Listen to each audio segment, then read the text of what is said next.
Silver के दाम पिछले कुछ दिनों से हम देखें तो कंसोलिडेशन पीरियड में है, न मार्केट बहुत ऊपर जा पा रहा है न नीचे, और यही वजह है कि अब ट्रेडर्स के मन में सवाल आ रहा है कि ट्रेड करें कैसे। और इसी वजह से शायद बाजार में एक थकान है, ट्रेडर्स के चेहरे पे भी थकान है। और इसी पर हम बात करेंगे all India jewellers and gold Smith federation के नेशनल सेक्रेटरी नितिन केडिया जी से। आज मोलतोल की टीम उनके ऑफिस पहुंची, गोरेगांव बंबई में उनका ऑफिस है, और वहां पर हमने उनसे इसी पर एक लंबी चर्चा करने का प्रयास करेंगे। नितिन जी, सबसे पहले अगर हम देखें तो गोल्ड सिल्वर में ये थकान क्यों पैदा हुई? नमस्कार कमल जी, सबसे पहले तो आपका मुंबई माया नगरी के हमारे ऑफिस के अंदर आपका हार्दिक स्वागत है। धन्यवाद। और देखिए, कंसोलिडेशन जो होता है कभी भी क्या होता है कि जब बाजार एक लंबे ट्रेंड में होता है और कोई बड़ा मूवमेंट आ जाता है, चाहे अपसाइड है चाहे डाउनसाइड है, तो एक पर्टिकुलर लेवल ऐसा आता है, एक पर्टिकुलर मुकाम या एक पर्टिकुलर पड़ाव एक ऐसा आता है कमोडिटी या इक्विटी मार्केट में, जहां पे बुल हो या बियर, उसको फ्रेश क्लूज चाहिए होते हैं, उसको ताजा कुछ चाहिए होता है ताकि वो नई पोजीशन बना सके। 2 मार्च की अगर हम सुबह की बात करते हैं तो $5200 का गोल्ड के अंदर भाव था, अब वो भाव $4000 पे आ चुका है। ये कमोडिटी है, यहाँ पे 20% का करेक्शन या 20% की जो अपसाइड होती है ये बहुत मायने रखती है। तो अब यहाँ पे क्या है कि जो बुल है वो 20% के करेक्शन से डरा हुआ है, तेजड़िया ये कहता है कि भाई मैं बाय तो कर लूं, पर जो चीज 20% गिर सकती है 3 महीने में, वो हो सकता है कि 10% और गिर जाए 3 महीने में जी। तो मुझे कोई क्लू चाहिए जो ये बोले कि भाई इंटरेस्ट रेट कम होने वाले हैं, या मान लीजिए रियल रेट्स जो है वो कम होने जा रहे हैं, इन्फ्लेशन बहुत ज्यादा बढ़ जाएगी। बियर ये कह रहा है कि ऑलरेडी मैं 20% गिरा चुका हूं, अब अगर यहाँ से मान लो मेरे जैसे किसी बियर ने, किसी मंदड़िये ने यहाँ से कवरिंग चालू कर दी तो ही बाजार तेज हो जाएगा। तो इस तरह की कंडीशन में क्या होता है, जहाँ पे फ्रेश क्लूज अवेलेबल हो जाए, जहाँ पे हम ये देख रहे हैं कि पिछले जुलाई महीने की अगर हम बात करते हैं तो चाहे वो जॉब का डेटा रहा हो, चाहे वो इन्फ्लेशन का डेटा रहा हो, चाहे वो कोर पीसी का डेटा रहा हो, या फेड की मीटिंग रही हो, ये सभी चीजों ने जो है बाजार को सपोर्ट करने का काम किया है। तो जब इस तरह की फंडामेंटल फैक्टर्स आ रहे हैं जहां पे आपको बाजार सपोर्ट करते हुए मिल रहा है, तो वहां पे मंदड़िया अपनी फ्रेश पोजीशन बनाने से डर रहा है। आई थिंक ये महीना जो 15 तारीख तक जो बाकी डेटा आने वाले हैं, ये शायद बाजार की दशा और दिशा निर्धारित करें। लेकिन देखिए, इस समय जो बुल बियर है उनकी लड़ाई एक बहुत ऊंचे स्तर पे होती है, लेकिन जो आम ट्रेडर है, जो रोजाना 1-2 लॉट में बिजनेस करता था और पैसा कमा पा रहा था, वो खुद भी बहुत चेहरे से थक चुके हैं। अब उनकी थकान कैसे दूर हो? देखिए, ये वो मार्केट नहीं है, यहाँ पे सबसे पहले तो हमें अपनी एक्सपेक्टेशन को जस्टिफाइड करना पड़ेगा कमल जी। हमने क्या है, जनवरी महीने के अंदर या दिसंबर महीने में वो मार्केट देखा जहाँ पे जब मैं आपके इंटरव्यू में आता था तो मैं अक्सर एक ही बात बोलता था कि कमल जी, दिमाग लगाने की जरूरत नहीं, कहीं भी उंगली लगा के बाय कर लो, और जो है 1% 2% ऊपर जाए तो बाजार में आप बेच दो। तो अब उस तरह का बाजार नहीं है। अब हमें एक्सपेक्टेशंस को अपनी रियलिस्टिक रखना पड़ेगा, उसके लिए हमें थोड़ी सी मेहनत भी करनी पड़ेगी। मेहनत इन द सेंस कि आप सबसे पहले तो ये देखिए कि पूरे पिछले हफ्ते का लो और हाई क्या रहा है। अगर उस हाई के पास बाजार जा रहा है तो आप थोड़ा सा 1% या 1.5% का स्टॉप लॉस लगा के बेचिए, बाजार आपको वापस लो के आसपास मिले तो कवर करिए। आपको रोज ट्रेड करने का मौका नहीं मिलेगा, बट इस तरह का चूंकि रेंज बाउंड मार्केट है तो हफ्ते में 1 या 2 ट्रेड मिलेगी आपको, लेकिन जो आप डेली ट्रेड करके जितना कमाते या गवाते थे वो आप यहाँ पे बेसिकली 1 या 2 ट्रेड में आप उतना काम कर सकते हैं। अच्छा, लेकिन अब आपने जब गंवाने की भी बात बोली कि डेली ट्रेड वाले में, तो आज की स्थिति में अगर गोल्ड सिल्वर में कोई इंट्राडे ट्रेड करता है तो कमाने के चांस कितने और गंवाने के चांस कितने हो जाते हैं? देखिए, ये जो मार्केट है इसमें इंट्राडे में आप ये मान के चलिए 80% चांसेस है कि आप इंट्राडे के अंदर लॉस करेंगे। उसका कारण क्या है कि आपको इंट्राडे में लगेगा कि ये ब्रेकआउट आ गया है। ब्रेकआउट जो है वो रेंज बाउंड मार्केट में फॉल्स ब्रेकआउट ज्यादा होते हैं, तो आप उस ब्रेकआउट के ऊपर बाय करेंगे, आप थोड़ा सा बाय करेंगे, उसके बाद बाजार ब्रेकआउट देगा, फॉल्स ब्रेकआउट होगा, बाजार रिवर्स कर जाएगा। सिमिलरली नीचे में आपको लगेगा कि अरे अब तो 4020 तोड़ दिया है, चलो सेल करते हैं, आप सेल करने जाओगे 4010 के भाव पे आप सेल करोगे, 3995 के आसपास का लो लगेगा, बाजार वहां से रिवर्स कर जाएगा, फिर आप अपनी लॉस में पोजीशन काट लोगे। तो देखिए, रेंज बाउंड मार्केट है तो हमें इसको रेंज बाउंड की तरह ही ट्रेड करना पड़ेगा। अगर हम इंट्राडे में भी ऐसा मौका मिल रहा है तो फिर आप ये कर सकते हो कि आप पिछले दिन के लो हाई की रेंज निकाल के रखो, उस रेंज के आसपास आता है तो बहुत टाइट स्टॉप लॉस के साथ आप बाय और सेल दोनों साइड में काम कर सकते हो। लेकिन आपको एक बात समझनी पड़ेगी सर कि रेंज बाउंड मार्केट जो होते हैं इसमें आपको 1:2 के रिस्क रिवॉर्ड रेशियो में काम करना पड़ता है। कारण क्या होता है कि इसमें 50% से ज्यादा आपका स्ट्राइक रेशियो नहीं आता है, 50% टाइम आपका लॉस ही होता है। तो आपको इस तरह की बाजार की कंडीशन में आपको अपना रिस्क रिवॉर्ड जो है वो 1:2 1:3 का रखना पड़ेगा। अगर आप 1:2 1:3 का रखोगे तो आप 50% के स्ट्राइक रेशियो में भी कमा के निकलोगे। अच्छा, लेकिन जो इंट्राडे ट्रेड करते हैं, अगर मान लीजिए वो अपनी आदत से मजबूर है, और ऐसे में क्या छोटे ट्रेड बनाए जा सकते हैं कि जैसे मान लीजिए गोल्ड 200 रुपया बढ़ा, एक फॉर एग्जाम्पल है, ये हम पहले दर्शकों को बता दें, या 250 रुपया बढ़ा, 500 बढ़ा या घटा, उसमें वो अपनी पोजीशन को काटते रहे, यानी तेजी से ट्रेड करता रहे, तो क्या कुछ प्रॉफिट बनने के चांस बनेंगे वहां? सर इसमें एक काम ये कर सकते हैं, आप 5 मिनट का चार्ट लगाओ, ठीक है जी। 5 मिनट के चार्ट में आप 10,2 का सुपर ट्रेंड लगा सकते हैं। 10,2 के सुपर ट्रेंड को आप क्या करिए कि जब भी वो सुपर ट्रेंड आपको बाय का सिग्नल देता है, यानी वो सुपर ट्रेंड की लाइन को क्रॉस करके भाव ऊपर निकलता है, तो आप बाय करके चलिए। जब भी वो 10,2 का सुपर ट्रेंड आपका नीचे आता है तो आप सेल करके चलिए। अगर आप रिग्रेसली इस चीज को भी करेंगे 5 मिनट या 3 मिनट के चार्ट पे, तो भी आपका स्ट्राइक रेशियो भी ठीक रहेगा और आप काम कर सकते हैं। बट आप ये मान के चलिए, चूंकि ये रेंज बाउंड मार्केट है, तो इस रेंज बाउंड मार्केट को आपको उसी तरह से रिस्पेक्ट भी करना पड़ेगा। अच्छा, जब रेंज बाउंड मार्केट है तो ज्यादा मूवमेंट हमें कहाँ मिलते हैं, दिन में या शाम को 6 बजे बाद जब यूएस वगैरह के डेटा आते हैं? सर 2 टाइम आपको मूवमेंट मिलेगा। एक टाइम तो सुबह 5:30 बजे से लेकर 8:30 बजे तक मिलेगा, जब जापानीज, ऑस्ट्रेलियन और चाइनीज तीनों मार्केट चलते हैं। दूसरा आपको शाम को 6:30 के बाद मिलेगा, जब चाइनीज मार्केट दोबारा ओपन होते हैं। तो 6:30 से लेकर 8:30 तक जब आपका लंदन मार्केट बंद होने का टाइम होता है, तो that would be the time जहां पे आप ये देख सकते हो कि 6:30 से 8:30 तक क्या हुआ है। अगर बाजार 6:30 से 8:30 सपोज मान लीजिए जैसे $40 बढ़ा है, तो आपने क्या किया, वहां पे एक छोटा सा स्टॉप लॉस लगा के सेल कर दिया। बाजार $21 नीचे आया, आपने कवर कर लिया। जैसे कल की बात करते हैं, कल अगर आप देखिए तो 8:30 तक बाजार गिर रहा था, और 8:30 के बाद जो है वहां से बाजार अगर आप नीचे से देखें तो आज सुबह $1,000 ऊपर खुला।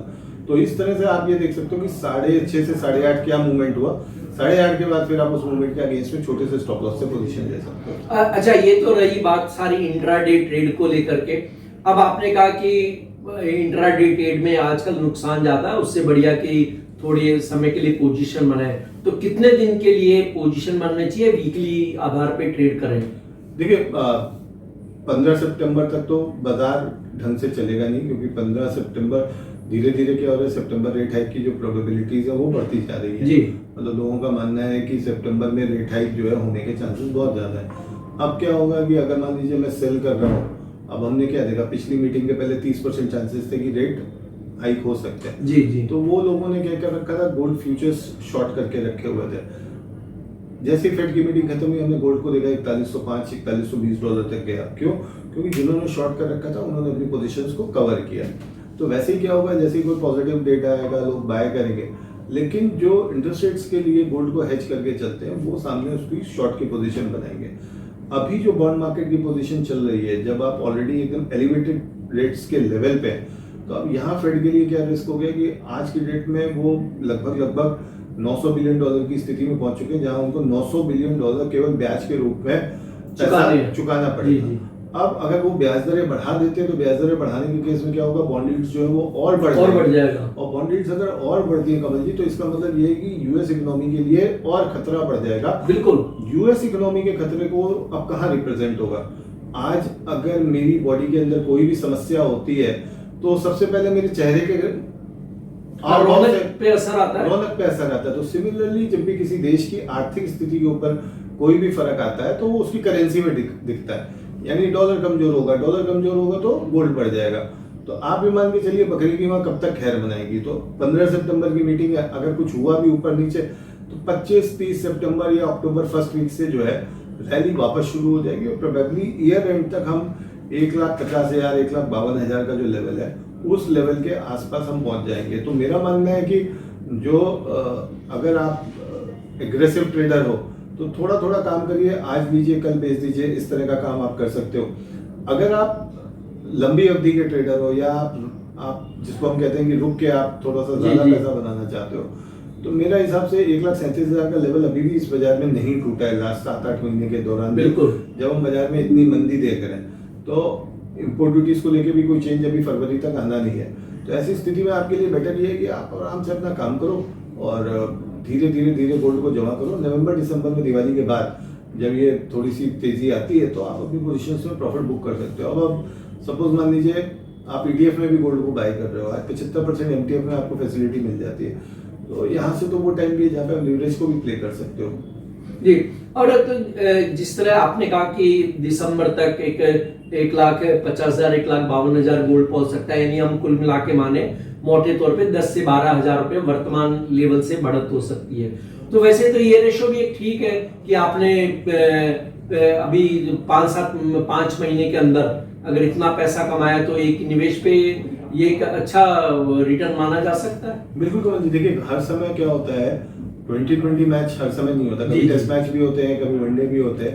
तो अब ये समय टेस्ट मैच का चल रहा है, तो जनरली माना जाता है कि जो टेस्ट मैच का खिलाड़ी होता है वो ज्यादा अच्छा खिलाड़ी होता है, क्लासिकल होता है, क्योंकि पेशेंस उसके अंदर भरपूर होता है। तो जो ट्रेडर्स इस समय को समझ के निखर जाएंगे, ये वो ट्रेडर होंगे जो लाइफ टाइम पैसा बनाएंगे। यानी अभी 2020 नहीं, टेस्ट मैच प्लेयर्स की जरूरत है, उस तरह के प्लेयर बने। और नितिन जी, सिल्वर में क्या होगा? क्योंकि सिल्वर में देखिए लोगों को रिस्क ज्यादा है लेकिन वहां रिवार्ड भी अधिक है, और सिल्वर अभी हम देख रहे हैं तो 2,25,000 के भी उसने लेवल को तोड़ा है, और तो वहां घबराहट बढ़ती जा रही है। क्या ये वाकई एक 75 हो जाएगी क्या? जैसे पहले बहुत चर्चा चलती थी कि जब सिल्वर बहुत हाई पे थी तो भी लोग कहते थे कि ये तो 1,75,000 आ जाएगी, अब क्या लग रहा है? कमल जी, सिल्वर ने पहली बार तो हमें समझना होगा 40 साल का ब्रेकआउट दिया है। जी जी, ठीक है, 40 साल में अगर 1980 से लेके अभी तक का रिटर्न देखें आज की डेट का, तो सपोज 1980 में किसी ने हाईएस्ट भाव में डॉलर टर्म्स में अमेरिका के अंदर खरीदी थी चांदी, तो आज तो वो लॉस के अंदर है। क्यों? क्योंकि उसके लिए तो चांदी 12% बढ़ी है केवल, और 12% में अगर महंगाई घटा दे तो वो तो नेगेटिव रिटर्न पे है चांदी। तो चांदी मेरा को लग रहा है जिस तरीके से यहाँ पे कंसोलिडेट हो रही है, और कल जिस तरह का मूवमेंट आया चांदी में, जैसे पिछले 10-12 दिन से हमें लग रहा था कि अभी चांदी से थोड़ी दूरी बना के रखनी चाहिए, चांदी एक बार नीचे में 53 से 55 के बीच में आती है तो फिर वहां पे हमें बाइंग जो है वो शुरू कर देनी चाहिए। लेकिन कल शाम को मैं देख रहा था और जिस तरीके से कॉल्स की अनवाइंडिंग हुई है कॉमेक्स के अंदर, तो इस बार का हिस्सा कुछ अलग है। तो 54 का लेवल मुझे ऐसा लगता है 54 और 55 के लेवल के नीचे अगर चांदी नहीं जाती और यहाँ पे अगर सस्टेन भी कर जाती है, आज जैसे 59 के ऊपर भी हमने सुबह जाते हुए देखा, तो 20 दिन का जो मूविंग एवरेज होता है ये सबसे इंपॉर्टेंट होता है किसी भी कमोडिटी, किसी भी इक्विटी में। तो 20 दिन का मूविंग एवरेज 59 के आसपास आ रहा है, उसका 1% आप निकाल दो तो 0.59 होता है। यानी अगर 59-60 के ऊपर चांदी 5-7 दिन क्लोज करके हो जाती है तो फिर वो सस्टेन हो जाता है।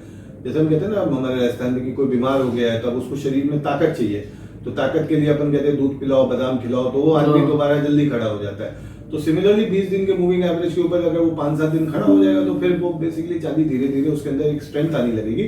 फिर हम 62-63 देखेंगे, और जिस हिसाब से ऑप्शन डेटा बोल रहा है तो प्रोबेबली अगर ईश्वर ने चाहा तो हम 65 और 66 के लेवल भी इस मंथ के एंड तक देखेंगे। तो जो ट्रेडर रिस्क नहीं लेना चाहते क्योंकि इनके साथ मार्केट में अभी देखिए घबराहट भी है, चेहरों का रंग भी फीका पड़ चुका है, तो उनके लिए बेस्ट क्या, गोल्ड या सिल्वर?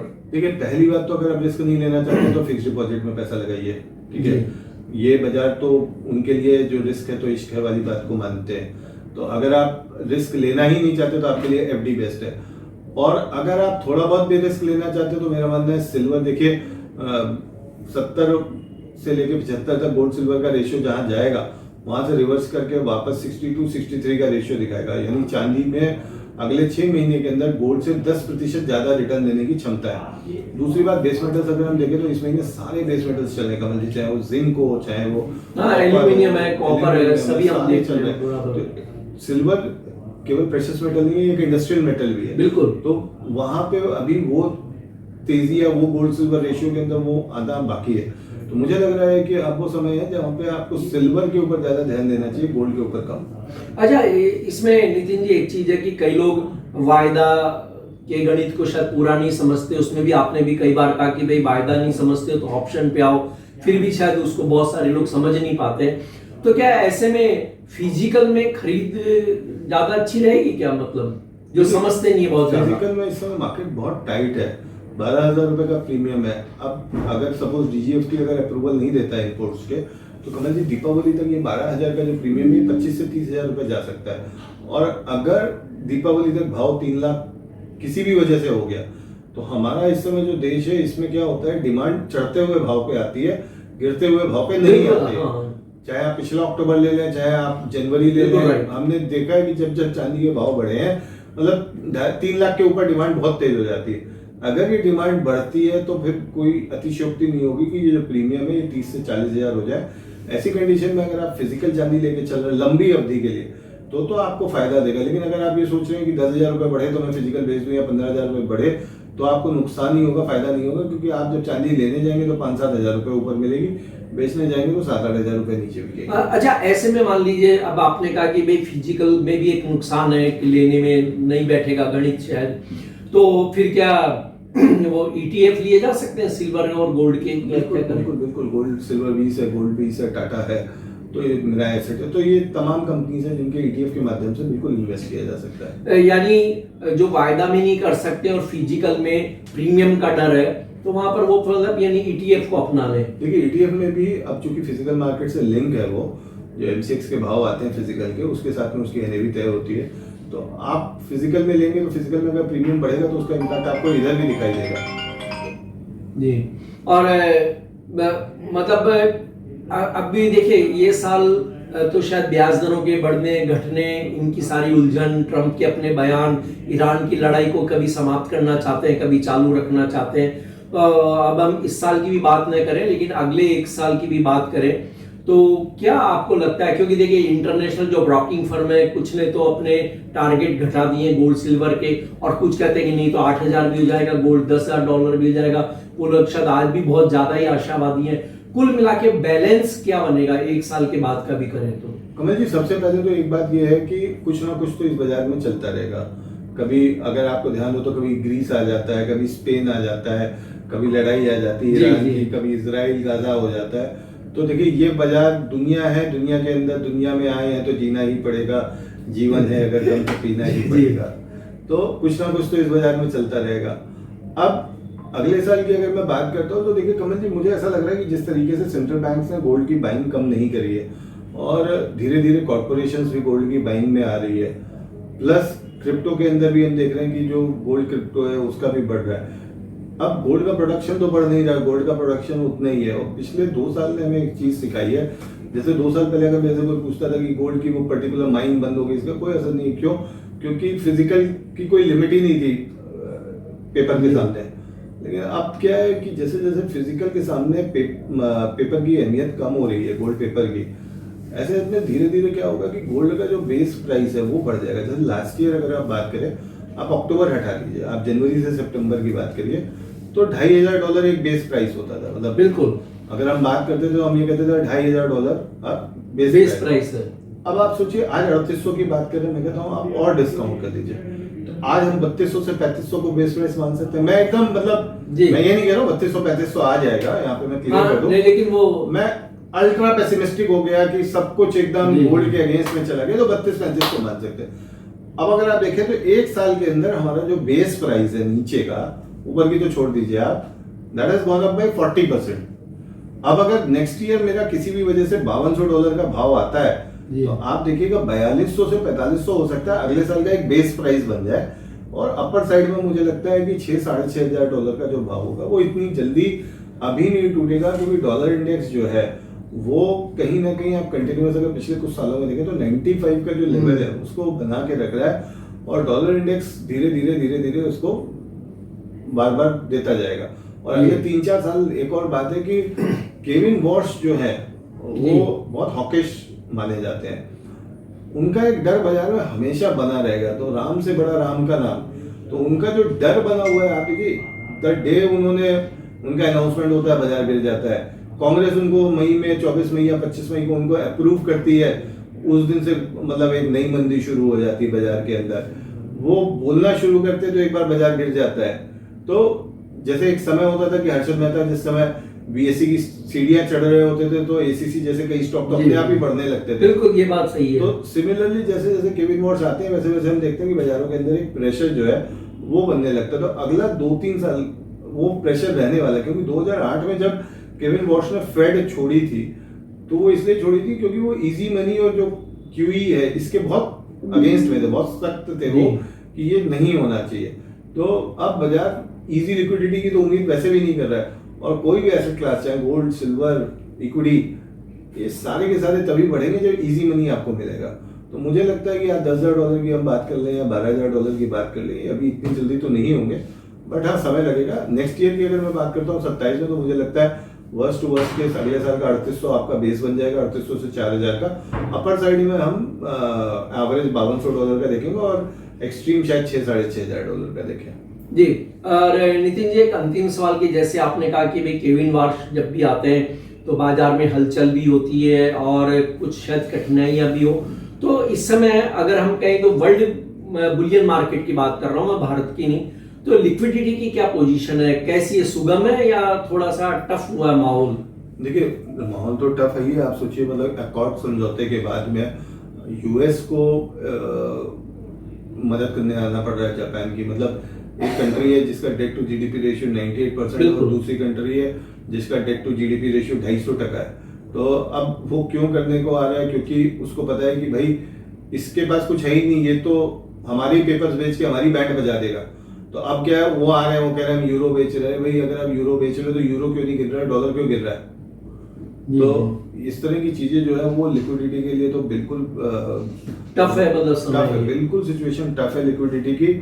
और इसको आप इस चीज से भी समझ सकते हो कि धीरे धीरे जो वर्ल्ड के स्टॉक मार्केट्स हैं इसमें आप एआई को हटा दो। अगर आप एआई स्टॉक्स को हटा देते हो, चिप स्टॉक्स को हटा देते हो तो और करेंसी का वैल्यूएशन देते हो, तो आप देखो सब हेज फंड्स के जो पोर्टफोलियो है वो आपको रेड में ही मिलेंगे, वो आपको पॉजिटिव नहीं मिलेंगे, वो आपको ग्रीन नहीं मिलेंगे। तो ये लिक्विडिटी को ही दर्शाता है। आप इसको ऐसे समझिए कि आज कोई प्रॉपर्टी किसी एरिया की 40% किसी के पास है, अब उसको पैसे की जरूरत है, तो वो क्या कहेगा? वो कहेगा कि भैया ठीक है हम एक एक करके प्रॉपर्टी बेचते हैं और पैसा लाते हैं। अब वो 40% प्रॉपर्टी जब बिकने आएगी बाजार में तो क्या होगा सर? बाजार प्रॉपर्टी का एकदम क्रैश कर जाएगा उस पर्टिकुलर एरिया में। अब वो जो 60% लोग हैं उनमें से कुछ लोग एक ग्रुप बनाएंगे, उसके पास जाएंगे, उससे पूछेंगे तुम्हें कितने पैसे की जरूरत है? बोले अच्छा ठीक है तुमको 50 करोड़ रुपया चाहिए, हम लोग इकट्ठा करके तुमको देते हैं, तुम अपनी प्रॉपर्टी ना बेचो, तुम ये हमारे पास मॉर्गेज कर दो और जब तुम्हारे पास पैसे हो तब तुम हमें वापस कर देना। अब पर्टिकुलरली क्या हुआ, आर्टिफिशियली आपने उस समय उस चीज को रोक दिया, लेकिन ओवरऑल आपके पास भी 50 करोड़ की लिक्विडिटी कम हो गई और जो आदमी सामने है उसके पास तो लिक्विडिटी है ही नहीं। तो इस तरह की सिचुएशन अभी आप बाजार को इस तरह से समझ सकते हो। जी आपका बहुत बहुत धन्यवाद, शुक्रिया नितिन जी हमसे बात करने के लिए। धन्यवाद कमल जी। मेरा रिक्वेस्ट है कि जो भी ये प्रोग्राम देख रहे हैं वो अपने रिस्क मैनेजर की सलाह पे ही इन्वेस्ट करें। ये सिर्फ एक जानकारी के लिए बनाया हुआ प्रोग्राम है, कोई निवेश सलाह नहीं है। जी बिल्कुल, ये डिस्क्लेमर बहुत जरूरी है और इसको आप डिस्क्लेमर को जरूर ध्यान रखें और फिर ही अपनी कोई भी पोजीशन हो कुछ भी करें। हालांकि ये बिल्कुल एक एजुकेशनल पर्पज के लिए था और एक आम चर्चा थी कि किस तरह से पूरे मार्केट में मूवमेंट हो रहे हैं, किस तरह की घटनाओं का असर होगा। धन्यवाद आप सभी का। कमोडिटी मार्केट में हर मिनट बदलता है मौका। खबर से पहले संकेत चाहिए? मोल तोल मुनाफे की बात। कमोडिटी ट्रेडर्स का स्मार्ट न्यूज ऐप अभी डाउनलोड करें।